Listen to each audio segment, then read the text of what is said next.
Pag-usapan natin mga kapatid, yung John 14:6. Sabi ng Bible, I am the way, the truth, and the life. No one comes to the Father except through me. No? Napakahalagang pag-aralan ito mga minamahal kong kapatid. Because this is one of the most important teaching and teaching of Jesus Christ. Is because it explain who He is and how people have relationship with God. Ano po? So, pag-usapan natin, ano ba ibig sabihin ng sinabi ni Jesus Christ na I am the way? No, pag sinabi niya I am the way, Jesus is the only way to God the Father and nothing else. He does not say He would merely show the way. Hindi po. Ang sabi niya, He said, I am the way, sabi ni Jesus Christ. Ang ibig pong sabihin, yung salvation comes through Jesus alone. Wala pong iba, mga minamahal kong kapatid. And we cannot reach God by good works, alone, and religion, or human effort. Hindi po mangyayari, mga minamahal kong kapatid. Pero dapat po, meron po talaga tayong nauunawaan pagdating dito na ang Panginoong Jesucristo lamang ang daan at wala pong iba.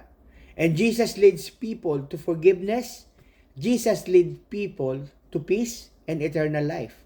Ano po? Kaya nga sabi sa 1 Timothy 2:5, sabi po doon, for there is one God, one mediator between God and mankind, the man Christ, Jesus Christ. Ano po? And kaya nga po sa ating buhay, ang aplikasyon sa ating buhay is follow Jesus daily. Araw-araw po, sundin natin ang Panginoong Jesucristo and trust Him as Savior and Lord. At sundin yung kanyang mga utos. Pero nung sinabi niya na, I am the way, and I am the truth. I am the way and I am the truth. Pag sinabi pong I am the truth, Jesus is perfect revelation of God's truth. Wala pong ibang katotohanan, wala pong ibang salita, wala pong ibang nagpunta dito, no? Para makarating tayo sa Ama, kundi kailangan dumaan sa katotohanan. Ito ang presensya ng Panginoong Jesucristo. Jesus never lies or deceives. No, hindi po nagsisinungaling ang Panginoon. And His word are trustworthy. Ito po yung salita na pwede mong pag sinabi ni Jesus, pagkatiwalaan mo, it will happen. It will come to pass. And He reveals God's will and character. No? Yung kanyang character, yung God's nare-reveal yung kalooban ng Diyos sa kanya sa pamamagitan niya. Ang significance po nito talaga is sa mundong ito na full of confusion and false teaching, Jesus is the absolute truth. Kaya para hindi tayo maligaw, sundin natin ang turo ni Kristo. Ano po? Sa ating aplikasyon, kung titignan po natin, we have to read and study God's Word. No? And build your life Christ teaching. No? Build our life on Christ teaching. And i-reject natin yung mga lies saka yung mga sinful ways.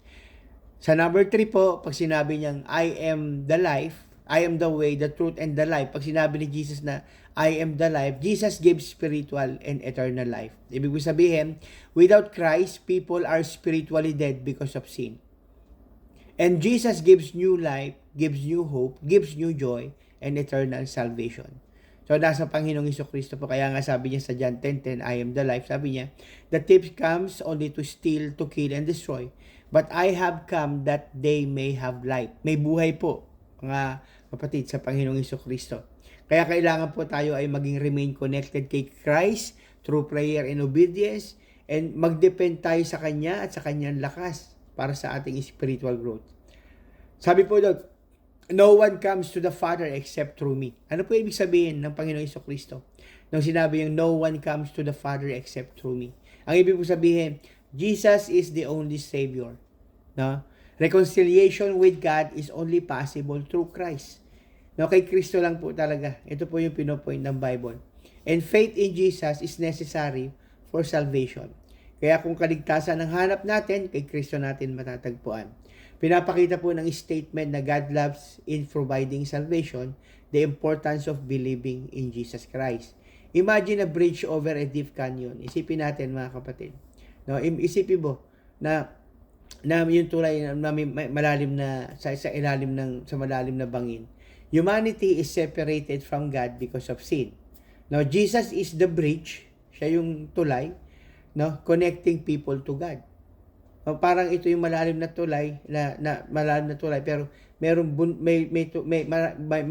canyon, may malalim na bangin, may tulay sa ibabaw na nagdudugtong para makatawid tayo. Without crossing through Jesus Christ, people cannot reach the Father. At yung tulay na yon ang Panginoong Kristo. Ano po, mga minamahal kong kapatid? Ano po yung lesson natin natutunan sa John 14:6? That I am the way, the truth, and the life. Pag sinabi pong the way, He leads us to God. Pag sinabi pong He is the truth, He reveals God perfectly. Pag sinabi pong the life, He gives eternal life and spiritual renewal. Amen po mga minamahal kong kapatid. And those who trust and follow God can have a true relationship with God and the hope of eternal life. Muli po, ito si Pastor Al ng Shepherd Staff. Kung nagustuhan niyo po, share and like para marami makarinig. God bless you all po.